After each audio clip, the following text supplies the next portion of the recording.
Këta vjedhin vota, më. A keni vjedhë në kundoj voto? Si vjedhet vota, Gjergj? Nuk e diu, më pyet që të bëj ty. Si vjedhet vota, Gjergj? Unë jam teknikisht në të gjëra. Ja, po ta them që jam teknik. Historia vjedhjes votave është histori që ka marrë në 96-ën kur i villte Saliu me fugunat e policisë. Edhe kjo histori nuk ka ndodhur, edhe nuk do ndodhi më në këtë vend. Pra jemi drejt sa standardeve komplet tjera, Gjergj. Ka evolu komplet ndryshe situata tash. Njerëzit janë më të përgjegjshëm, nuk rreziko askush, për askënd, asgjë. Edhe për këtë jena shumë të qartë.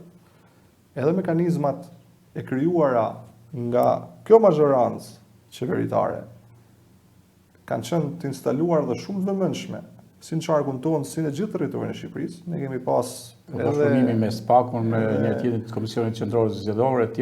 Institucione totalisht pavarura, Gjergj, që kanë ardhur, edhe në fakt janë përgjigj. Unë kam marrë një takim në fushat me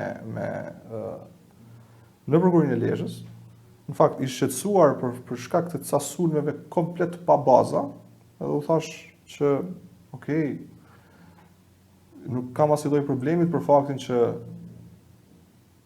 vine, kontrollohen, ndalen, zhëmën e unë i pari qofsha këtë histori, në qofë se më provohem që unë të bëj gjatë, të parin mu, gjithë se cili të qënin burg, por amaku ka i problem se, dikush po rren.